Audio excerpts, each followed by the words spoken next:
Eh bien, bonsoir, Parasha Vayeshev. Parasha Vayeshev. Vayeshev Yaakov Eretz Miguri Aviv Eretz Canaan. Il s'est installé, Yaakov, en terre de Canaan. Enfin, il était en terre de Canaan. Et il a voulu s'installer, c'est-à-dire il a voulu se poser. Et on va voir que Akadosh Baruch Hu va lui dire, c'est pas le moment de se reposer. Il y a un moment pour tout. Ce monde-là, c'est un moment pour travailler.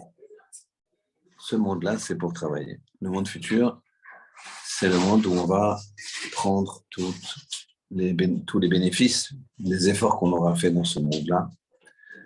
Et on n'a pas lieu de vouloir comme ça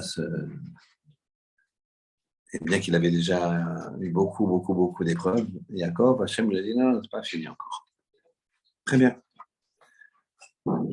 Et les Toldot Yaakov, voici les descendances de Yaakov. Yosef, Ben Sheva Esreshana. Yosef, on parle tout de suite de Yosef. Mais il y a les autres aussi. Mais en fait, c'est par Yosef que va passer le principal chemin, le biais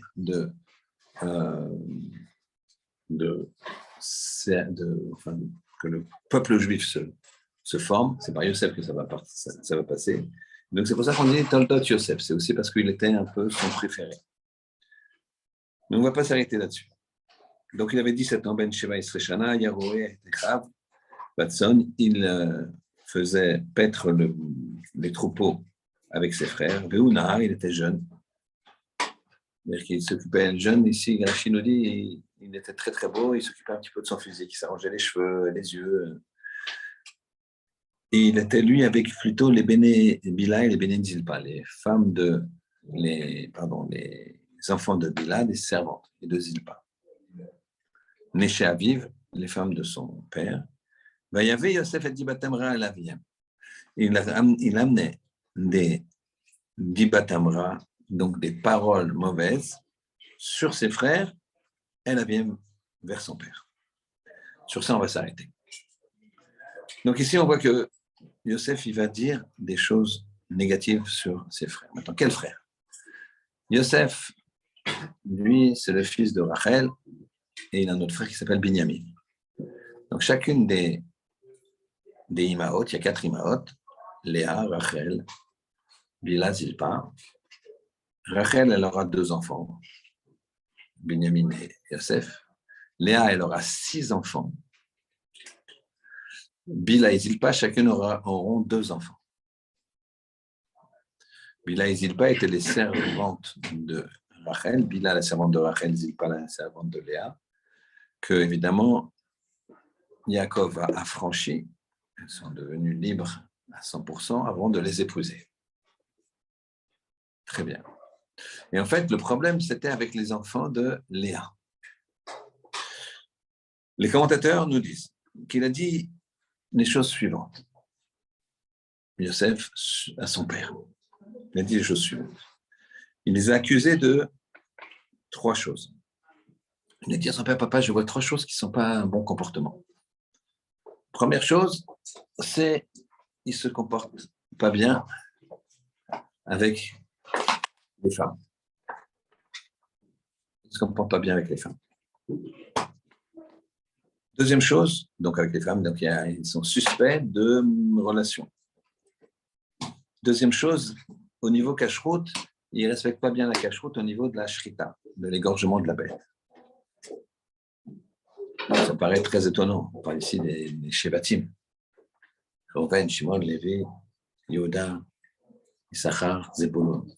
Waouh! Ça, dans nos oreilles, Issachar, Zebulun, Reuven, Shimon, Lévi, Yehuda. La royauté, elle va passer par Yehuda. Comment ils peuvent être suspectés de ces 2 choses-là? Et une troisième, qu'il traitait, il disait à son père, qu'il traite les enfants de Bila et de Zilpa d'esclaves. Il traite d'esclaves. Donc, je reprends pour que ce soit bien clair. Yosef, il vient dire à son père, papa, les 6 fils de Léa, Reuben, Shimon, Lévi, Yehuda, Issachar, Zebulun, ils ne se comportent pas bien. Il y a un problème avec les femmes. Ils sont suspects de harayot, suspects de mauvaises mœurs. Ils mangent sans faire la shrita. Et ils sont très dédaigneux, ils parlent très mal aux fils de Bila et de Zilpa en les traitant d'esclaves. Très bien. On va poser la première question, qui paraît évidente. Comment ils peuvent faire une chose pareille? Ou comment Yosef a vu qu'il faisait une chose pareille? Ou comment Yosef a interprété qu'il faisait de telles choses? Deuxième question. Si Yosef a vu une attitude qui n'est pas bonne, chez quelqu'un, quand on voit quelqu'un qui a une attitude qui n'est pas bonne, on va aller voir la personne et on va lui dire, c'est ça qu'il faut faire. Tu regardes bien si il va accepter ta remarque et tu vas lui dire gentiment, avec plein d'amour, tu sais, il me semble que c'est peut-être pas comme ça qu'il faut faire. Tu vas lui dire directement, qu'est-ce que tu dis à son père ou... Pourquoi Yosef, il n'a pas été dire à ses frères directement, écoutez, messieurs, ça ne se fait pas. Mes chers frères, ça ne se fait pas. Donc, première question. Comment eux, les 6 fils de Léa, ils pouvaient faire ces 3 choses tellement répréhensibles? Deuxième question, pourquoi Yosef n'a pas été là les voir directement? Dis-le. Troisième question. On va voir que Yosef va être puni mida keneged mida, mesure pour mesure. Vous connaissez bien ce principe de l'effet boomerang. Quand tu fais quelque chose, alors ça te retombe dessus. Dans le sens positif comme négatif, à plus forte raison si c'est positif. Puisque quand c'est négatif, ça retombe. Tu fais du mal, là, tu vas... Mais ici, qu'est-ce qu'on voit? On voit que Yosef nous dit, Siftei Chachamim, il a été puni mida keneged mida, mesure pour mesure. Et de quelle façon? Du fait qu'il a dit qu'ils étaient suspectés de mauvaises mœurs, lui, il a dû combattre les avances de Madame Potiphar quand il va être vendu comme esclave. Tout le monde connaît l'histoire. Et il va devoir résister de façon surnaturelle, de façon terriblement difficile aux avances de cette femme qui était une des femmes les plus belles qu'il ait jamais eues et qui faisait tout pour le séduire. Il avait 17 ans, donc il est jeune, c'est difficile. Et donc, mida keneged mida, il a parlé dans ce sens-là contre ses frères, alors il a cette épreuve. Ensuite, il a dit qu'il mangeait sans faire la shrita. Eh bien, quand ils ont décidé de le vendre et de dire à leur père qu'il avait été déchiré par une bête, alors ils ont pris sa tunique, la fameuse tunique que son père lui avait offert, ils l'ont déchirée et ils ont égorgé un chevreau, parce que le sang du chevreau ressemble beaucoup au sang de l'homme. Ils l'ont égorgé en bonne et due forme, comme il faut, complètement strict, conforme à la halakha. Et ils l'ont trempé dans la tunique dans le sang, afin de faire croire qu'il a été dévoré par une bête. Mida keneged mida, mesure pour mesure. Et le troisième, puisqu'il a dit que ses frères traitaient leurs demi-frères, les fils de Bila et de Zilpa, d'esclaves, il a été lui-même vendu en esclavage. Alors c'est très intéressant de voir que lui, il a fait que parler. Yosef, il a fait que parler. Il a du lachon hara, il a fait que parler. Et ces paroles, ce n'est pas des paroles qui lui sont revenues dessus. Ce sont des actions. Donc c'est un mida keneged mida qui est difficile. Parce qu'imagine, tu vexes quelqu'un, chas de shalom, le lendemain, quelqu'un te vexe. Mida keneged mida. Mais là, on ne parle pas de ça. Lui, il a dit du mal. Il les traite d'esclaves. mais il a été vendu comme esclave. Ce n'est pas qu'on l'a traité d'esclave. Donc, c'est un mida qui est une mida extrêmement sévère. Pourquoi? Question. Alors, dans la vie, il faut apprendre le discernement. La première chose qu'il faut essayer d'avoir, c'est ce sens du discernement. La première bracha de demande dans la Hamida, c'est chonen adaat. C'est d'avoir du da'at, d'avoir une conscience, d'avoir posé, de réfléchir, de comprendre ce qui va, comprendre ce qui ne va pas. Ça, c'est la première bracha et c'est le sens du discernement. Pour ça, il faut apprendre à réfléchir de bonne façon et à avoir une belle vision. On arrive dans Hanouka. Et je vais poser une petite question. Je laisserai quelques secondes pour y réfléchir. Une histoire vraie. Dans une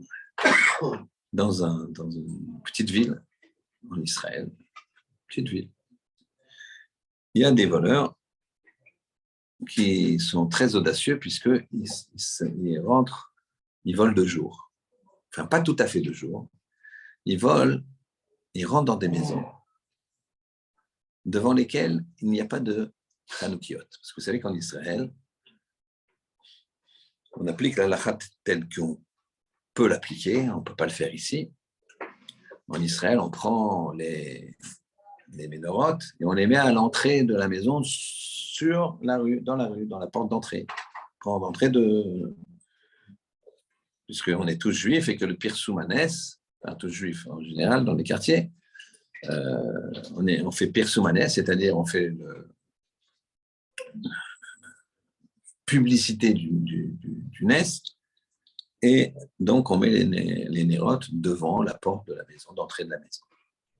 Voilà que ces voleurs-là, ils s'est aperçus, on est déjà le 3-4e jour de Hanouka, il y a déjà eu 2 vols dans cette région-là, 2 vols de maisons, parce que la maison était vide, les gens n'étaient pas là, et comment ils ont su, les voleurs, qu'ils n'étaient pas là? Parce qu'ils voyaient pas de Hanoukia. Maintenant, il y a un policier traditionnaliste qui finit son service pour aller allumer les bougies de Hanouka chez lui. Il allume les bougies de Hanouka. Et au bout de quelques minutes, vous savez que la halakha veut qu'on allume, que ça dure au moins une demi-heure, 30 minutes. Au moins une demi-heure. Après la demi-heure, c'est autre chose. Et là, il allume. Et au bout de 5 minutes, donc les bougies avaient été allumées que 5 minutes, par sa fenêtre, il voit au coin de la rue 2 personnes qui pourraient tout à fait être, comment dirais-je, un look suspect. Il prend ses jumelles, ils sont tout au bout de la rue. Il prend ses jumelles, il regarde, et effectivement, ils n'ont pas l'air, on voit qu'ils se promènent, c'est pas l'air de promeneurs, justement, ils arrivent, ils regardent à droite, à gauche. Ça a l'air de faire bien l'affaire. Alors, il s'est posé la question. Est-ce que je peux éteindre mes bougies, bien que ça fait que 5 minutes que je les ai allumées? Je range la Hanouka, j'éteins les bougies. Et j'attends de voir peut-être qu'ils vont donc rentrer dans la maison. Moi, je suis policier, donc ils se jettent dans la gueule du loup, comme on dit, et elle est belle. Alors, c'est vrai qu'il y a une avéra, c'est grave d'éteindre les bougies, une bracha levatala, sans doute, une bracha en vain. Mais d'un autre côté, ces gens-là, ils font de la peine aux gens. Les gens sont souvent traumatisés quand il y a un vol. Après, ça leur empêche de dormir. Les gens sont venus en pleine journée. Ils s'aboussaient, ils sont déjà venus. Le voleur, il revient toujours sur le lieu de son crime, etc., etc. Donc, il réfléchit, il se demande qu'est-ce que je vais faire? Qu'est-ce que je fais?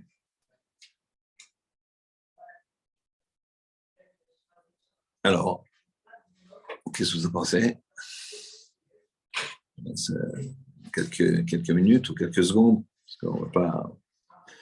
Eh bien, regardez la finesse. Cette chaîne-là, elle était posée. Finalement, on ne sait pas ce qu'il a fait. L'histoire ne raconte pas ce qu'il a fait lui. Mais il a posé la question à un grand maître qui s'appelle Rabbi Yitzhak Zilberstein, qui est un grand dayan de Bnei Brak. Et lui, il lui a dit comme ça. D'abord, il lui a dit que la mitzvah de Hanouka, elle est importante au point que un homme, il doit vendre son habit. Vous entendez bien, vendre son habit. Évidemment, pas rester tout nu, mais vendre un habit supplémentaire, ça. Pour pouvoir se payer les bougies de Hanouka, les bougies, les fioles d'huile de Hanouka. De vendre ça. Nous, pour nous, Hanouka, c'est les beignets et les cadeaux. Et Mao Tzu, les Chouati, et puis voilà quoi. Ceux qui vont à la choule, ben, ça dure un peu plus longtemps parce qu'il y a le Sefer Torah, le Hallel, le Hashem. Mais c'est pas ça. Hanouka, c'est un très grand moment de rapprochement avec Hachem. On va revenir dessus, surtout jeudi prochain. Mais en tout cas, ici, il a lieu de vendre son manteau pour acheter des rottes de Hanouka. Alors, il y a un principe. Il y a deux principes que va nous dire le Dayan, et vous allez comprendre que c'est très rapide. Je ne sais pas ce que vous pensez dans votre tête, s'il faut éteindre ou pas éteindre. Il y a une grosse, un très grand argument, pour dire, argument puissant pour dire qu'il faut éteindre, c'est que si je les attrape, ils viennent et je les attrape, eh ben, je mets la ville en sécurité, etc. Eh bien, premier principe, on ne dit pas à un homme de fauter afin d'attraper des voleurs. Ça ne se dit pas. Tu les attraperas une autre fois, c'est pas. Ici, c'est pas Pikuach Nefesh, c'est pas une question de vie ou de mort. Donc, on ne peut pas fauter comme ça. Deuxième chose très intéressante, c'est que lui dit, s'il éteint les bougies, il éteint les fioles d'huile, c'est sûr qu'il a fait une avéra.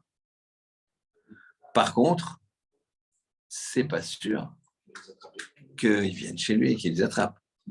Donc, tu as quelque chose de ce qui s'appelle de vadaï, d'évident. Donc, les éléments, tu ne vas pas abandonner quelque chose de vadaï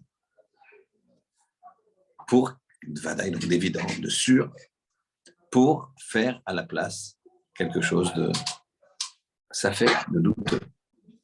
Donc, fort de ces deux arguments-là, immédiatement, le Rav lui a dit il ne faut pas éteindre les bougies.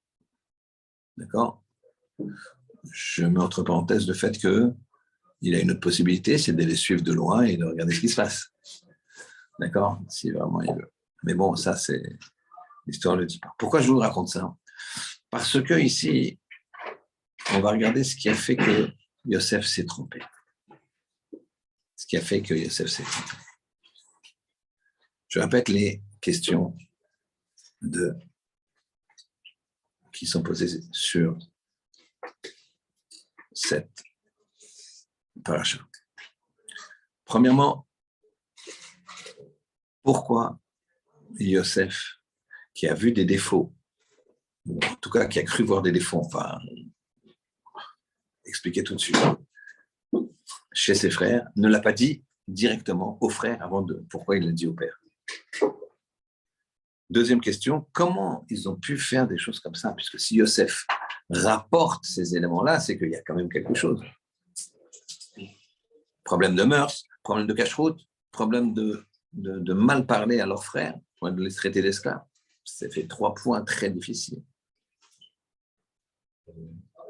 D'accord? Très bien. Alors, on va essayer de regarder qu'est-ce qui s'est passé.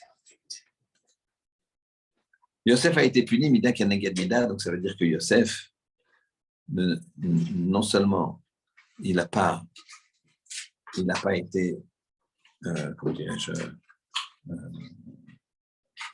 Yosef a été puni, Mida Kaneged Mida, fortement, puisqu'on a dit que lui, il n'a fait que parler, alors qu'il a reçu des actions, d'accord? Parce que le fait d'être vendu comme esclave, il a reçu des coups, etc., c'était difficile pour lui. Donc, ça veut dire qu'il s'est vraiment trompé de quelque chose. Yosef, c'était un tzaddik, Yosef al-Tzaddik. Quelqu'un de bon, quelqu'un de généreux. Comment il a pu? Qu'est-ce qui s'est passé?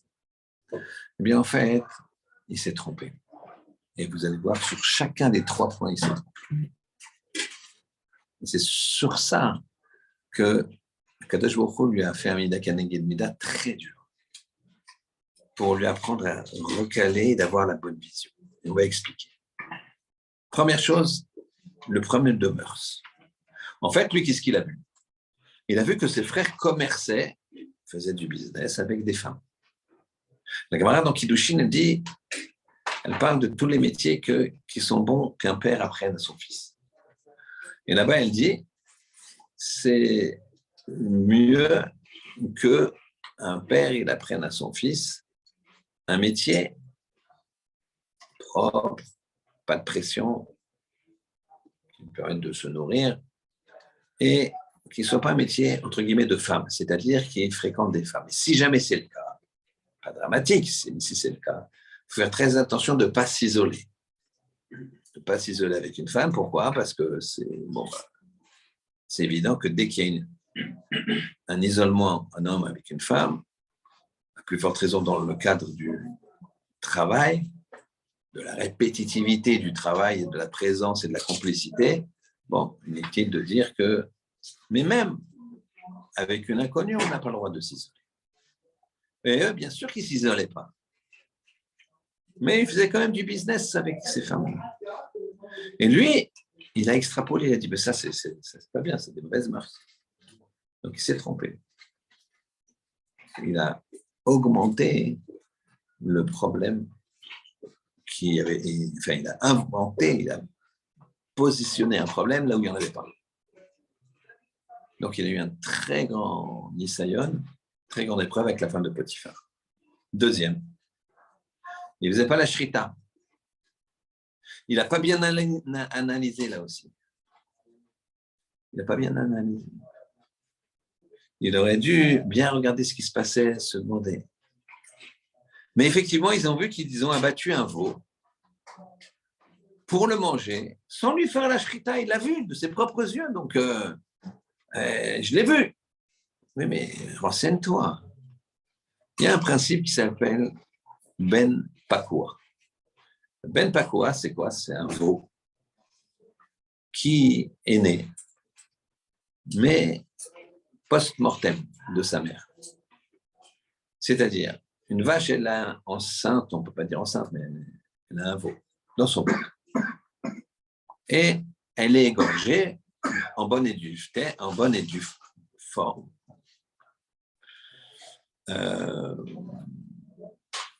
Anarchiquement, de façon parfaite. Et dans les soubresauts, les nerfs qui font que la bête, elle agit, les nerfs se tendent, elle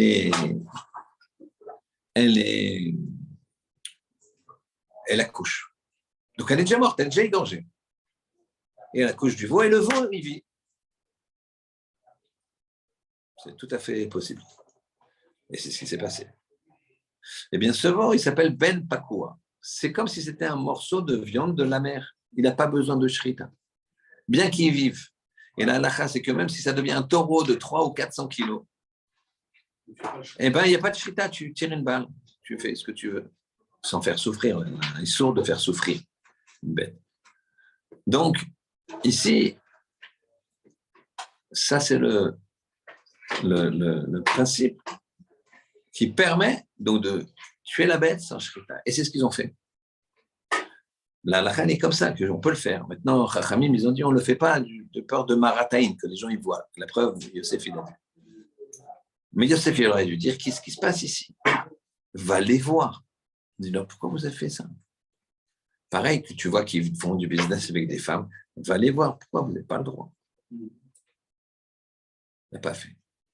Troisième, il a dit à son père qu'il traitait les fils d'esclaves et c'est pas ça qu'il traite.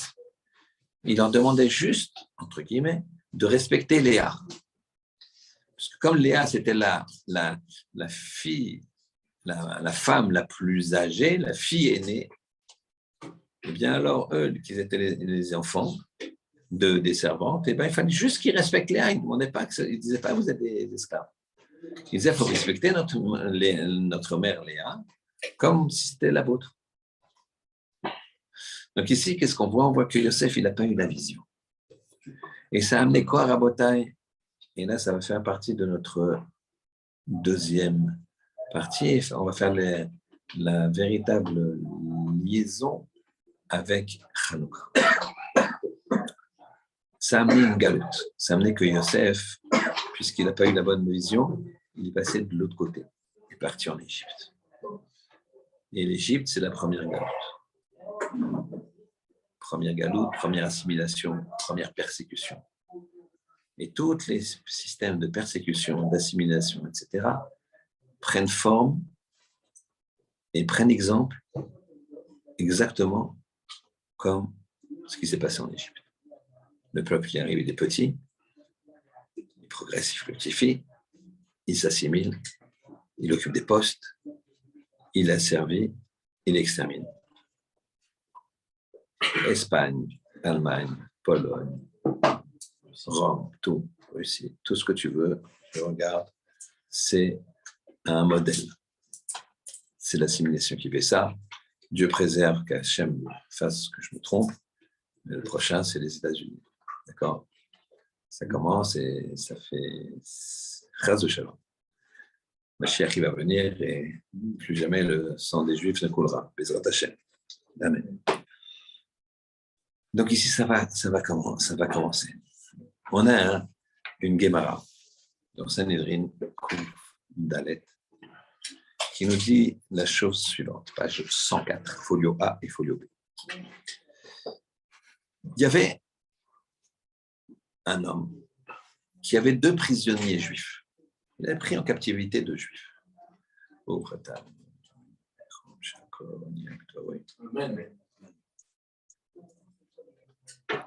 y avait un homme qui avait 2 prisonniers juifs. Ils marchaient devant lui, donc lui, il était derrière pour les surveiller. Et ils allaient dans un chemin.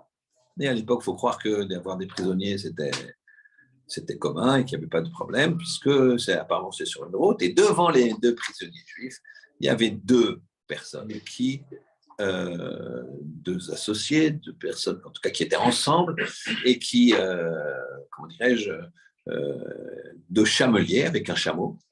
Et il y avait 2 grandes outres de chaque côté du flanc de l'animal, donc comment dirais-je, on va dire des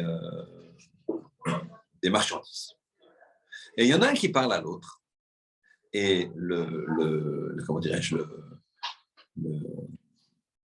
le ravisseur, on va dire, celui qui les tenait, c'est un non-juif. Et il entend la discussion, et un des juifs parle à l'autre, et il lui dit, tu sais, ce chameau-là, il est borgne d'un œil. L'œil droit. Vous imaginez bien qu'ils ne voyaient pas l'œil, ils sont derrière. Et il porte une outre d'huile et une outre de vin.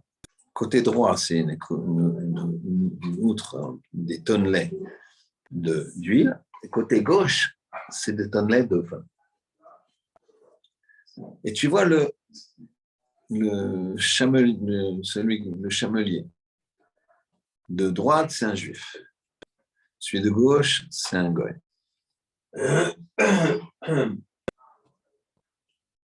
Lui, il dit, tiens, c'est bizarre, je vais vérifier ça. Il regarde, il les dépasse, tout en les laissant sur une grande surveillance. D'accord? Il demande, c'est quoi, vous transportez quoi? Ben, ici, c'est du vin, ici, c'est de l'huile. Ah, très bien. Et il est bizarre, il a un œil bizarre un petit peu, monsieur. Ah oui, il est bon. D'accord. Et excusez-moi, vous êtes juif, vous? Oui, oui, moi je suis juif, mais mon ami, il n'est pas juif. Ah, incroyable. Et il retourne, il voit Sonny, il me dit, mais comment vous savez? Comment vous savez ça? Alors, ils lui disent, regarde, on a vu que le chameau, il mangeait que sur le côté gauche. Les herbes, il les prenait que sur le côté gauche. Donc ça veut dire qu'il ne voyait pas les herbes sur le coin. Ensuite, on a vu quoi, que le liquide qui sortait, toujours il y a un petit peu de liquide, quoi. C'est sur les chameaux. Vous avez déjà des chameaux. Il y a des Marocains, par exemple, parmi nous. D'accord? C'est à la mode maintenant. D'accord? Donc, les chameaux. Donc, c'est pas complètement, c'est pas tout à fait, comment dirais-je, hermétique, les fûts, les outres. Et donc, il y avait des petites gouttelettes qui tombaient. Et du côté gauche, on voyait que le liquide dans le sable était... Non, il était enfoncé. Il était aspiré, quoi. Parce que c'est le levain ça, dans le sable. Par contre, vous voyez que le côté droit, le liquide qui tombait restait à la surface. Parce que l'huile, ça ne s'enfonce pas comme ça. La densité est plus importante. Incroyable. Et les chameliers, comment vous saviez qu'il y en a un juif et l'autre? Il dit, parce que le juif, quand il fait ses besoins, il se cache. Il va loin, on ne le voit plus, et il revient. Et l'autre, il fait ses besoins comme ça, dans tout le monde, il n'a pas peur. Qu'est-ce qu'il a fait ce ravisseur? Il les a libérés. Bon, là-bas, la Gemara, c'est très intéressant parce qu'il leur a donné à manger, il leur a dit quel peuple extraordinaire, etc. Il faut savoir, il y a des explications pour tout. Mais ce n'est pas sur ça que je veux m'arrêter. Je veux m'arrêter sur le fait qu'il y a des visions différentes, des façons de faire différentes du juif que le non-juif. Et ça, c'est vraiment comment dirais-je, la chose, le moussard, l'éthique à apprendre de Hanouka. Hanouka, ils ont voulu nous assimiler. C'était l'assimilation. Ce n'était pas une destruction corporelle. C'était une assimilation. Et c'est en ça que tu as le Zohar Kadosh, il explique que le vin, il est lié au corps. Pourquoi? Parce que le vin, qu'est-ce qu'il fait? Il s'enfouit dans le sol. Le corps, qu'est-ce qu'il fait? Au bout de 120 ans, il sera ta chaîne de bonne santé mentale et physique. Qu'est-ce qu'il va faire? Désolé, messieurs, de vous l'apprendre, mais bon, c'est qu'il s'enfouit dans le sol. L'huile, elle reste. Ça, c'est lié à l'âme. Si vous voulez, le vin, il ressemble, on va dire, il ressemble au corps, on va dire, dans la finalité, puisqu'il va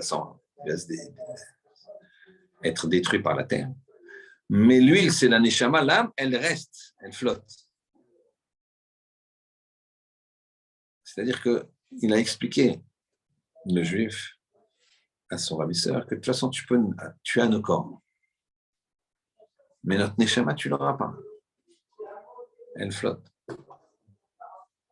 Parce que tu vois, un juif, ça reste un juif. Lui, il va aux toilettes, il se cache, le juif. Lui, il ne fait pas. C'est deux grandes différences. Qui montrent quoi? La tsniout, avec la tsniout quand on est vivant, avec la puissance de la spiritualité. Et c'est ça qui symbolise le vin ou l'huile, ici. Alors, le vin, en général, c'est une grande chose. Ici, le vin, ça veut dire plutôt la matérialité qui s'enfonce. Et lui, il leur a dit comme ça, il lui a dit, vous êtes un peuple à la nuque raide, Kesheoref. Parce qu'il leur a dit comme ça, même en captivité, vous arrivez à avoir une bonne vision. Même en captivité. Et ça, c'est fondamental. En captivité, le juif, il continue à regarder et à garder sa spiritualité. Rav Rakin, Zechet Tzadik Vekadosh Lilcha, il était captif. Il était prisonnier de guerre dans un camp, pas dans un camp allemand d'extermination, dans un camp de prisonniers. Et il a dit qu'il n'a jamais aussi bien étudié. Il n'a jamais aussi bien étudié. Il dit, je m'occupais, j'étais nourri, logé et blanchi. C'est un camp de prisonniers où ils n'étaient pas tellement maltraités. C'est quand même un camp de prisonniers en pleine guerre, il est juif et il se peut qu'il ait une autre destination. Nous, on doit comprendre qu'on doit avoir une vision intelligente des choses, une vision fine des choses, une vision de juif, une vision qui tend vers l'huile, pas vers le vin, pas vers la matérialité. C'est pas fortuit si le Hanouka, la finale de la Coupe du Monde, c'est le premier jour de Hanouka. Et le moment d'allumer les bougies, c'est la finale de la Coupe du Monde. Et c'est les derniers moments de la finale. C'est-à-dire que s'il y a du suspense en plus, c'est-à-dire que qu'est-ce qu'ils vont faire les gens? Il faut savoir qu'il y a une mitzvah pour les Ashkénazes, il y a une mitzvah d'allumer à la shkia. Shkia, c'est quand le soleil il disparaît pile de l'horizon, ça s'appelle la shkia. Le soleil il est là, et l'horizon il est là, il descend, il descend, il descend, il descend, et dès qu'il disparaît, que le dernier rayon de soleil ne se voit plus, donc le haut du rond du soleil, il descend sous l'horizon, ça s'appelle la shkia. C'est pour ça que si vous mettez shkia dans Kolji ou dans n'importe quelle application juive, et tu mets dans Google coucher du soleil, et ben, tu auras à la minute près la même chose, puisque c'est physique. C'est le soleil qui disparaît de l'horizon. Donc ça, c'est le moment où il faut allumer pour les Ashkénazes. Farad, c'est de la nuit. Après, on peut allumer tant qu'il y a des gens qui marchent dans le chouk. Mais c'est chaque mitzvah, il y a une mitzvah de la faire dès que je peux. Dès que je peux la faire, il faut que je la fasse. D'accord? Dès que je peux la faire. Le matin, on n'a pas le droit, à partir du moment où c'est le moment de faire la tfila, c'est-à-dire que le matin est levé, et on n'a pas le droit de faire son business, on n'a pas le droit de faire le footing, on n'a pas le droit de faire ce que vous voulez. Quoi. Il faut prier. Dès que le temps est venu pour prier, il faut prier. D'accord? Et là, qu'est-ce qu'on va faire? Est-ce que ça va être le corps qui va parler, le côté vin, ou est-ce que ça va être le côté huile? L'huile de Hanouka, spiritualité. Quand tu vois, il y a le sport et le sport. Si vous regardez, puisque maintenant c'est la mode du football, si vous regardez, et vous trouverez facilement sur Internet, les matchs de football d'il y a 30, 40 ans. Vous verrez les joueurs, ils sont un petit peu grassouillets, ils sont les bras qui bougent un petit peu, ils sont très, très, très talentueux, mais ce pas des machines de guerre comme ça. Les gars, ils sont secs, ils ont les muscles, ils ont tout, ils s'envolent, c'est la Grèce, pas la Grèce avec un G-R-A-I 2-S-E, c'est la Grèce, Yavan, c'est fou. Et nous, on aime le foot, mais si vous regardez le basket, c'est encore pire. Quand je ne regarde ni l'un ni l'autre, mais j'ai fait un chiot dans ce sens-là et quelqu'un m'a dit mais les joueurs de basket, c'est encore pire. D'accord? C'est-à-dire qu'on pousse. C'est comme les spirituels tordus, qui ne sont pas spirituels, qui sont sales. Et bien on pousse. Il n'y a plus de genre, il y a trans ceci, trans cela. Je suis ni ça, ni ça. Et je le valide. Et je laisse le choix à un enfant de choisir ce qu'il veut être. Mâle, femelle ou je ne sais pas quoi. Mix des deux. des âges de plus en plus bas. On va raconter ça aux États-Unis notamment. Si c'est un vrai combat, la bataille, c'est un vrai combat. Là, c'est entre guillemets un clin d'œil qui n'est pas qu'un clin d'œil. Qu'un clin d'œil, là, c'est tu vas pouvoir te confronter à ton niveau. Je ne suis pas un donneur de leçons, je me corrige moi-même d'abord. Mais qu'est-ce que tu vas faire? Tu vas regarder jusqu'au bout ta finale ou tu vas dire, ah, c'est le moment, tu éteins la télé, tu éteins ce que tu as. Et puis tu fais tes trucs, tu fais ta demi-heure, tu as ça. Et puis tu entends, si c'est très silencieux, de toute façon, tu sauras bien le truc. Si ça hurle, et ben voilà. Et tu sentiras les hurlements s'ils sont dans un sens de joie ou pas de joie, quoi. D'accord? Alors que là, tu es en train d'allumer. Tu as un contact avec Hachem. Ah, tu vas laisser passer ça. Alors, c'est ça exactement ça. C'est exactement ça le problème de Yosef. C'est que Yosef, alors c'est loin de ça par rapport au monde goy, mais c'est ça qui entraîne que finalement il y a la galoute. Pourquoi? Parce que tu n'as pas le bon regard. Fallait bien regarder, fallait voir tes frères. Alors c'est vrai que les maîtres disent qu'il ne l'aurait jamais écouté. Il avait 17 ans, il aurait dit, écoute, on ne t'explique même pas ce qui se passe. D'accord? Mais il fallait qu'il aille voir son père en disant, regarde papa ce que j'ai vu. Et pas prendre des décisions en disant, ils ont fait ça, ils ont fait ça, ils ont fait ça. Il fallait dire, papa, je ne comprends pas ce qu'ils ont fait. Jacob, il aurait dit, non, c'est pas comme ci, c'est pas comme ci, c'est pas comme ça. Jacob aurait trouvé, évidemment, que ce n'était pas des fautes, comme le disait Yosef. Et en fait, l'assimilation, le rapprochement avec les goïms commence par un manque de vision, par un manque de valeur. Parce que je commence à faire comme ça va, on vit bien entre nous. Et puis après, ça continue. Yosef, il ne s'est pas assimilé. Yosef, il est resté fort. Mais ils sont descendus en galop. Après, ça a gratté. Puis après, ils se sont complètement assimilés. Il y a une réelle importance de regarder ces valeurs et les événements qui nous arrivent de façon la plus intelligente et la plus juive possible.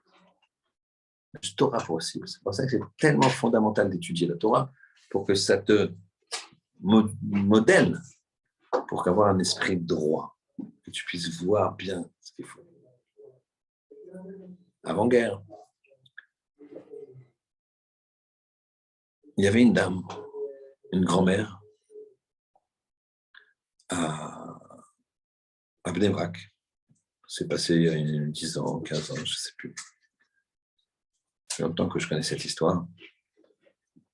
Elle a vu sa petite fille de 8 ans. Sa petite fille de 8 ans. Donc cette grand-mère, elle est assise sur un banc à Bnei Brak, elle voit sa petite fille de 8 ans qui joue avec ses copines. C'est mignon. Puis elle s'aperçoit que sa petite fille est très mauvaise joueuse. Il joue à chat, elle dit, ah non, tu ne m'as pas touché. Non, c'est pas vrai, tu ne m'as pas touché. Chaque fois, non, tu ne m'as pas touché. Et elle ne touche pas quelqu'un, elle dit, non, si, je t'ai touché. Elle voit qu'elle est très mauvaise joueuse à un moment, tel point que ses copines, elle lui dit, elles vont tous vers elle, elle la touche, tac, ça y est, maintenant, allez, ça y est, t'es éliminé, et elle ne s'occupe plus d'elle. Et elle commence presque à pleurer, et sa grand-mère, elle s'approchait, elle dit, viens, on va marcher un petit peu, je vais te raconter quelque chose. Alors, elle lui a dit la chose suivante, elle lui a dit, tu sais, j'avais ton âge. J'avais ton âge, 8 ans, quand la guerre a éclaté en Pologne.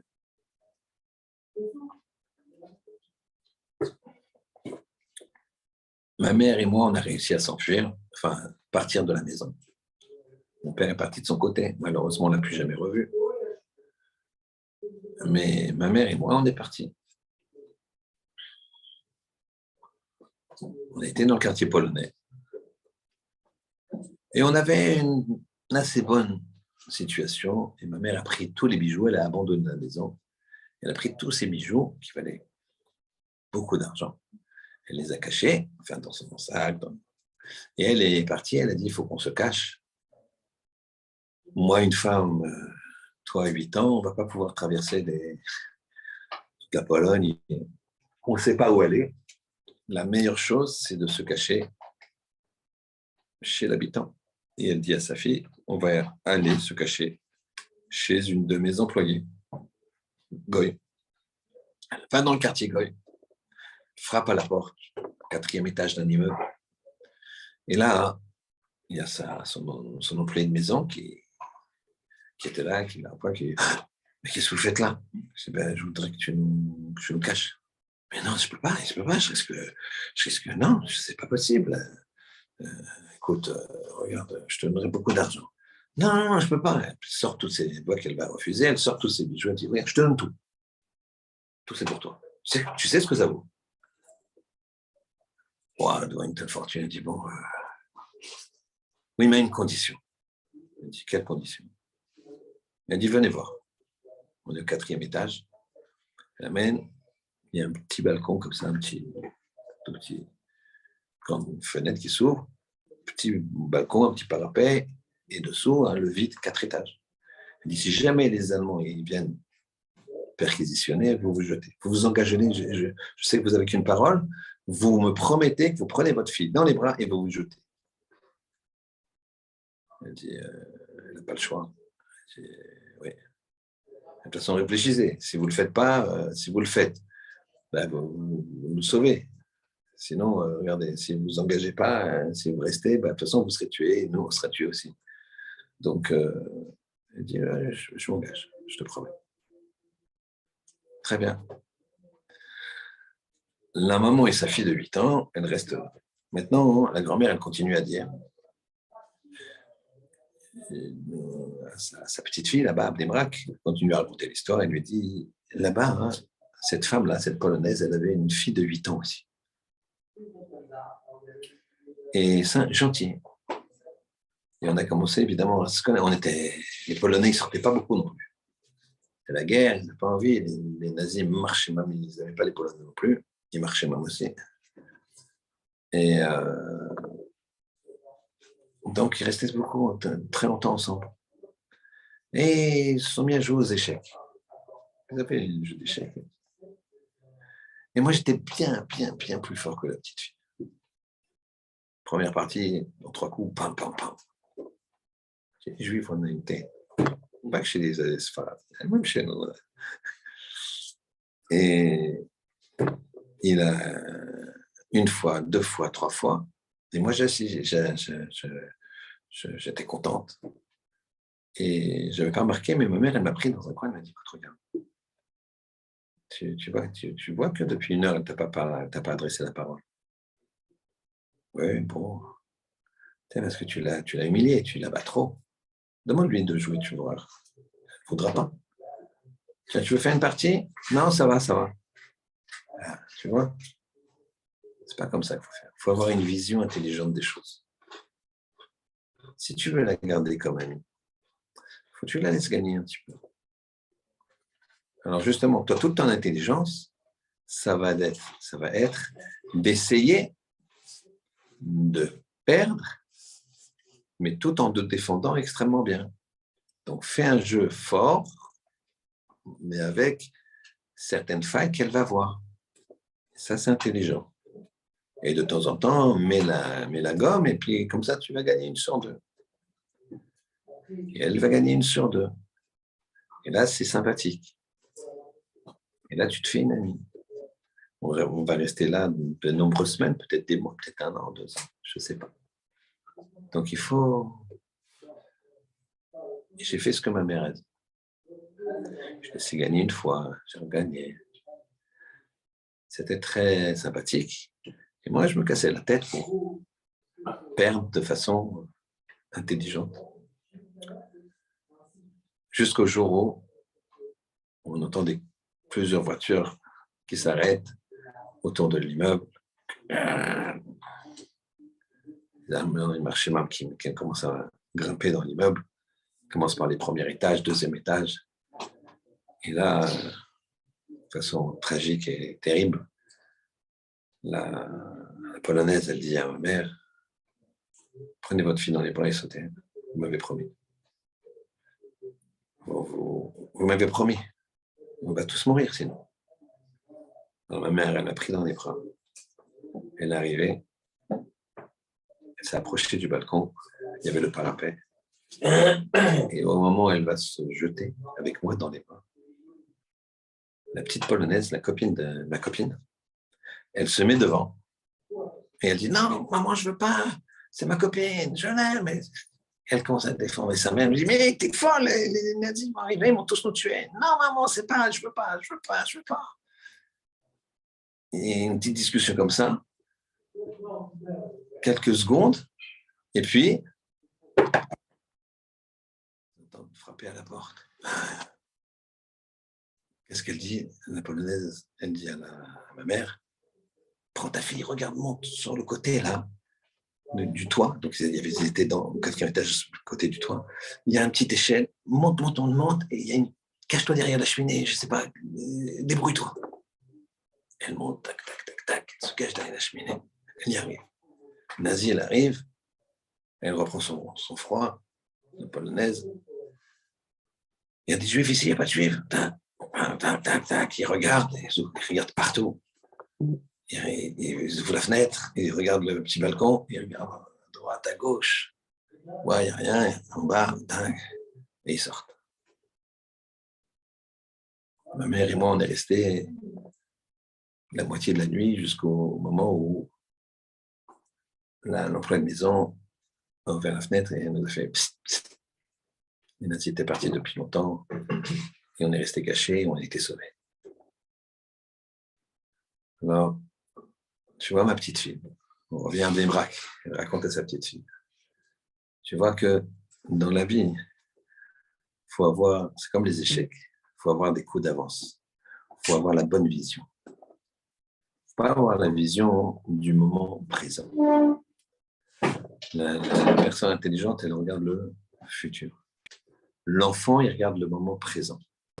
L'adulte, il va regarder le futur. C'est une question de vision. C'est pour ça qu'il y a marqué que Yosef, il était Nahar. Alors Nahar, le pshat, je vous ai dit, c'était parce qu'il était, il se faisait beau, quoi. Mais il y a aussi le principe qu'il manquait de maturité. Il manquait de maturité. Il avait manqué cette vision. Et donc, on a, dans cette vie-là, dans ce monde, on a deux chemins dans lesquels on peut aller. C'est pas possible d'aller au milieu. Tu vas être attiré ou par l'un ou par l'autre. Tu dis, je vais un juste milieu, ça ne marche pas, c'est pas possible. Un liquide où il s'enfonce dans la terre, c'est le vin, il va s'enfoncer dans la terre, il va se faire manger. Ou c'est de l'huile, et elle flotte, elle reste. La terre n'a pas de poids sur elle. C'est ça qu'ils ont vu les deux. Ils ont dit, le chameau, il avance. Maintenant, il avance et il sème quoi? Est-ce que tu sèmes dans ta vie des actions qui sont quoi? Qui s'enfoncent dans le sable, qui disparaissent. Pourquoi? Parce que c'est matériel. Et ou des actions qui restent à la surface, qui ont encore tout en avenir, qui n'ont pas pu être mangées, puisque c'est spirituel, à l'image de l'huile. Une fois, j'ai voyagé en Israël, vol de nuit, tout simplement. Je suis fatigué. Et là, je vois une personne que je connaissais vaguement. Et on est dans le même. Je me suis dit, dès qu'on décolle, et même avant de décoller, je vais m'endormir. Et bon, Hachem, j'arrive bien à dormir. Vous savez, des fois, on dort bien et on se dit, bon, j'ai bien dormi. Mais c'est un cadeau d'Hachem, tout est un cadeau d'Hachem. Ils ont des problèmes de sommeil, ils ne savent pas dormir. Bref, j'avais qu'une envie, c'est de dormir, j'étais fatigué. Vol de nuit, comme ça, il est 3h30, tu sais que tu vas arriver à 3h du matin, rien qu'y penser, tu vois. Et lui, il commence à me parler, je me suis dit, bon, ça ne se fait pas. Mais au Hachem, lui aussi, il a parlé très peu, parce qu'il m'a dit, je suis fatigué, je voudrais dormir. J'ai dit, bon. Et puis, il me raconte un tout petit peu ses allers-retours. Il faisait des allers-retours en Israël, il avait un métier un petit peu fatigant. Et je lui dis, c'est pas trop fatigant, etc. Il me dit, c'est très, très dur. Je suis pas du tout heureux. de ma vie. Il doit avoir une cinquantaine d'années, peut-être 45 ans. 50. Et je ne suis pas du tout heureux de ma vie. C'est pas grave, j'ai bien kiffé entre 20 et 30 ans. C'était bien la vie entre 20 et 30 ans. Et la vérité, il m'a empêché un petit peu de dormir. Bon, j'ai quand même réussi à dormir, mais ça m'a fait tellement de peine de me dire ça. Qu'au lieu de voir que quand tu es dans le spirituel, chaque moment, tu verses des gouttes d'huile. Donc, chaque moment, c'est positif. Des fois, on se trompe, des fois, on n'y arrive pas. Je ne dis pas que... Mais tu es dans une dynamique positive. Donc, si tu veux, tu sens que tu as un bonheur qui te touche. Alors que lui, il est là. Tu te dis, ouais, entre 20 et 30, j'ai bien kiffé. En plus, j'imagine sur quoi il disait j'ai bien kiffé, quoi. C'est vraiment le vin plus que le vin qui s'enfonce et qui s'enfonce, quoi. D'accord? Et ça fait de la peine. Mais en fait, c'est ça la vie à la Bretagne. Il n'y a pas le choix. Il faut que tu choisisses ce chemin-là ou ce chemin-là. Il n'y a pas de demi-mesure. Et c'est ça, Hanouka. C'est ça, Hanouka. Quel but tu cherches? Tu cherches le but de Mbappé ou de Messi, ou tu cherches le but que tu dois, toi, tu dois allumer la mèche, ou qu'est-ce que tu dois faire? Tu choisis le vin, dans le sens qui s'enfonce, tu choisis l'huile. C'est que toi qui choisis. C'est toi qui choisis. C'est ta vie. C'est toi qui choisis. Personne ne peut dire, mais moi, si j'avais eu un père comme ci, une mère comme ça, et si, évidemment, j'étais au fin fond de tel pays.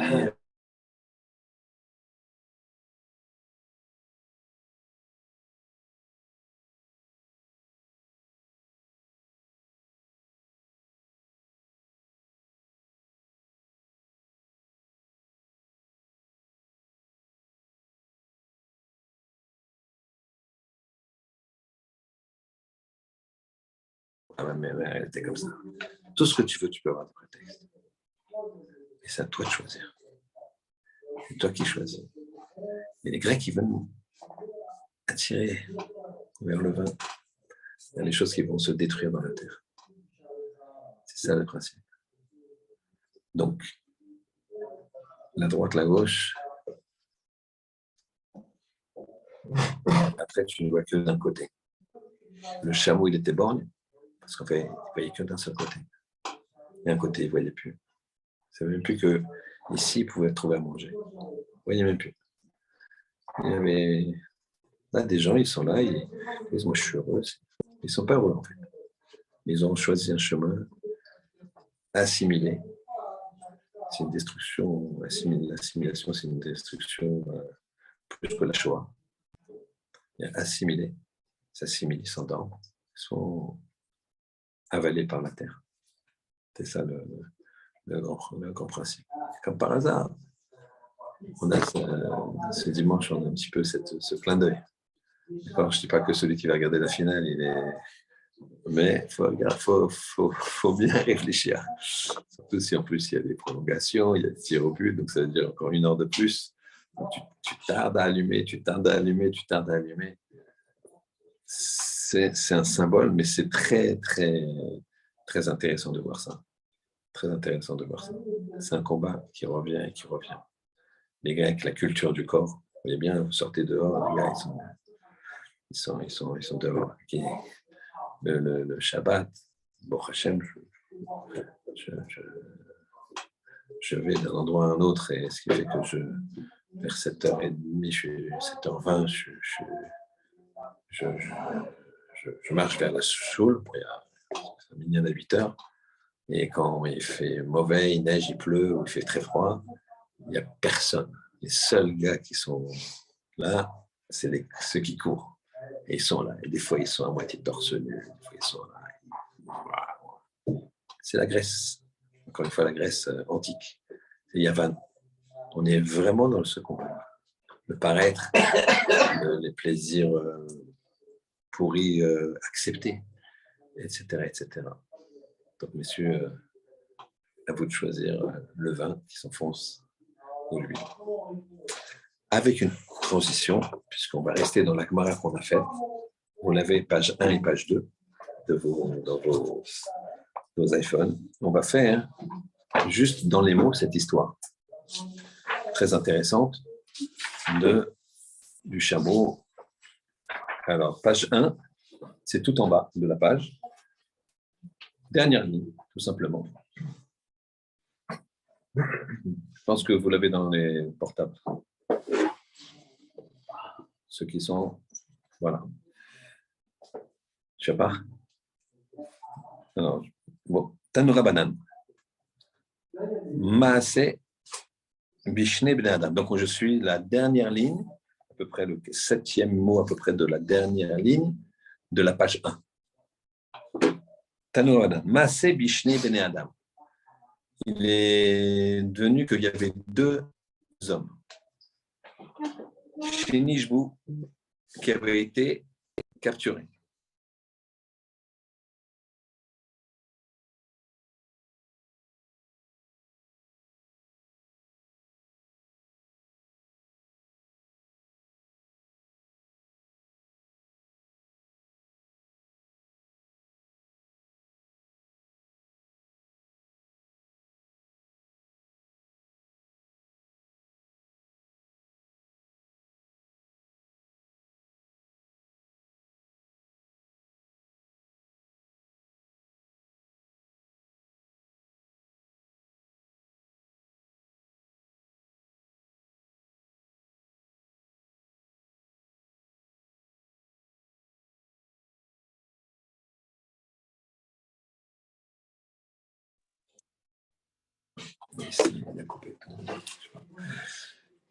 Le chameau, qui marche devant nous, Souma Be'echat Meinea. Souma, il est aveugle, Be'echat d'un Meinea, d'un œil.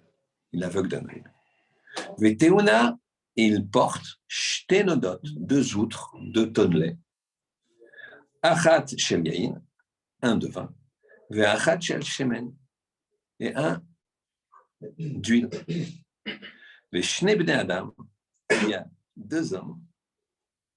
Amanigim Ota, et les 2 hommes qui conduisent ce chameau, Echad Israël, il y en a un, c'est un juif, et Echad Nochi, et un, c'est un goy. Amarlain, il leur a dit, le Shabbai, le ravisseur, Am Kaché Oref,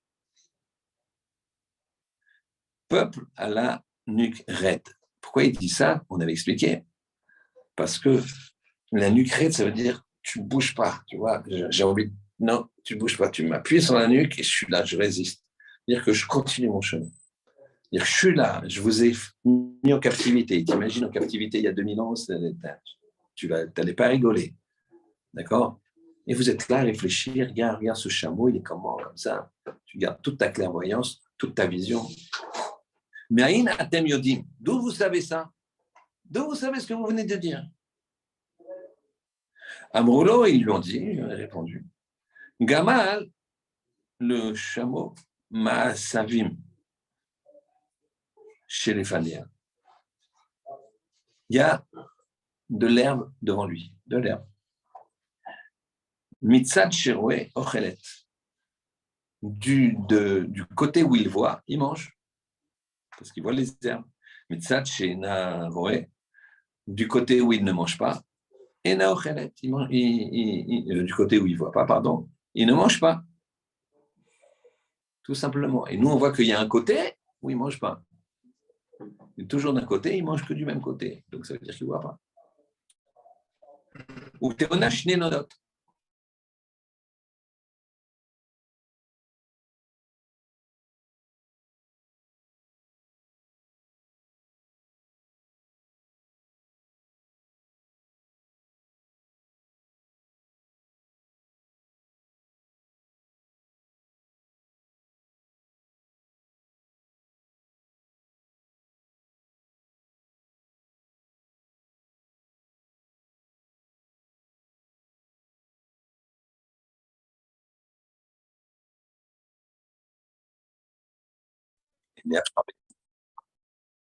Elle est absorbée.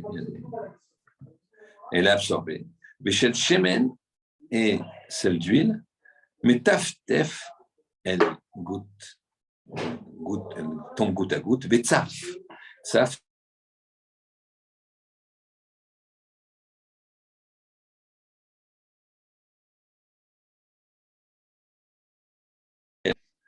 ושני בני האדם המנהיגים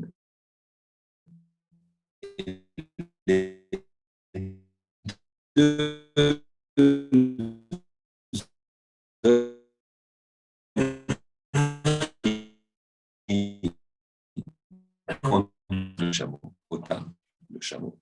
Et Chanochi l'Israélien, Nochi nifne la derech. Le nifne, c'est la dîme. Et le juif, il fait ses besoins sur le côté. Qu'est-ce qu'il a fait, ce Shammai, ce Rabbi Seur? Radaf Acharim. Il a couru après les deux chameliers. Il leur a posé la question. Est-ce que c'est ça? Est-ce que vous portez ça? Est-ce que si toi, tu es juif, tu n'es pas juif? Ou Matzaki Divrem. Et il a trouvé que c'était comme leurs parents. Ils ne se sont pas trompés. Ba Venasha Kalrosho. Il a été, il les a embrassés sur la tête. Vevian Nebaetam, il les a amenés dans sa maison. Vasalaem Seuda Gadala Gedola. Il leur a fait une grande Seuda. Vaya Mirakel Ifneem, il dansait devant, il les réjouissait. Vamar Baruch, qu'il soit source de bénédiction. Chez Bachar, donc Hachem, chez Bachar Bezaro, chez Abraham, qui a choisi dans sa descendance celle d'Abraham. Venatan Lahem mi Chochmato, il leur a donné de sa Chochma, de son intelligence, de sa perspicacité. Ou Bechol Makom chez En Olchim, et dans tous les endroits où il est. Nassim Sarim l'a donné, ils deviennent des princes sur leur maître. Et c'est eux, avec leur intelligence, qui, comme Yosef Hatzadik, il était esclave, il est devenu prince. Il est devenu même roi après. Et à chaque fois, il devenait prince. Il a été chez Potiphar. Potiphar, il a vu que c'est tellement fin, tellement intelligent, il l'a mis patron de sa maison. Finalement, il était en prison parce que Madame Potiphar, elle a voulu faire croire que lui avait essayé de l'attraper. Alors, il a été mis en prison. Et dans la prison, il a encore trouvé grâce aux yeux du patron de la prison. Et il est sorti de la prison, il est devenu vice-roi. C'est ce qu'il dit ici. Patran, il les a libérés. Ils ont été dans leur maison en paix. Ici, Rabotai, c'est exactement l'histoire de la galoute. Il faut savoir distinguer entre le vin et l'huile. Et eux, ils ont su distinguer entre le vin et l'huile. Et donc, qu'est-ce qu'il a fait, lui? Le Shabbai, qui est le ravisseur, celui qui opprime, celui qui brise le corps, celui qui veut briser l'esprit. Le monde goy qui arrive et qui te tire vers le bas. Qu'est-ce qu'il a fait en finalité? Il a vu tellement leur droiture, leur intelligence. Peuple à Ukraine, je mange caché, je fais Shabbat. Il n'y a rien à faire. En Russie, on faisait Shabbat. Dans les camps, il y a des gens qui faisaient Shabbat. Les gens ne connaissent pas ces histoires-là. Il y a des encyclopédies écrites notamment par Rébé, sur lesquelles les nazis ont fait des expériences, des expériences odieuses, qui ont fait qu'il a perdu ses poils. Il était un verbe, je l'ai vu, il est niftar il n'y a pas très longtemps, il a vécu très longtemps. Et il avait une voix comme ça, aiguë.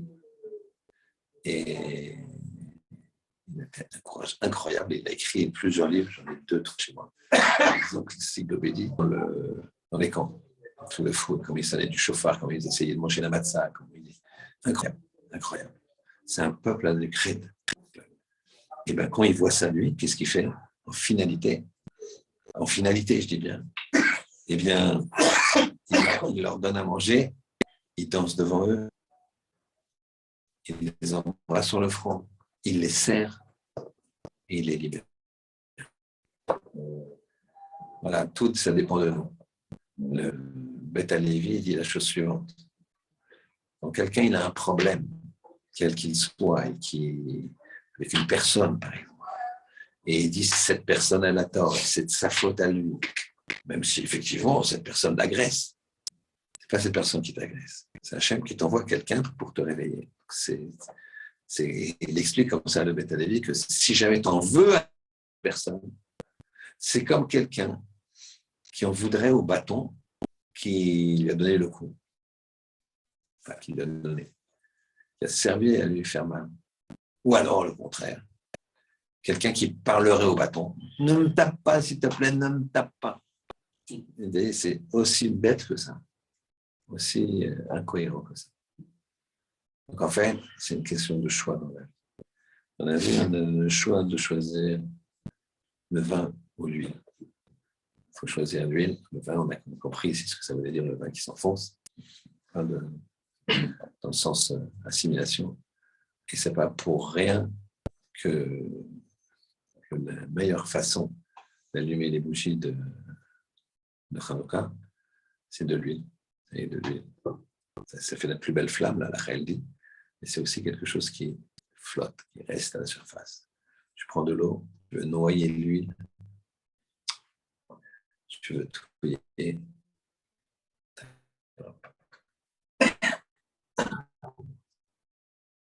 Le vin, ça se dilue. Terminato, pas l'huile. Choisissons l'huile, messieurs. D'accord? Et je ne suis pas tunisien.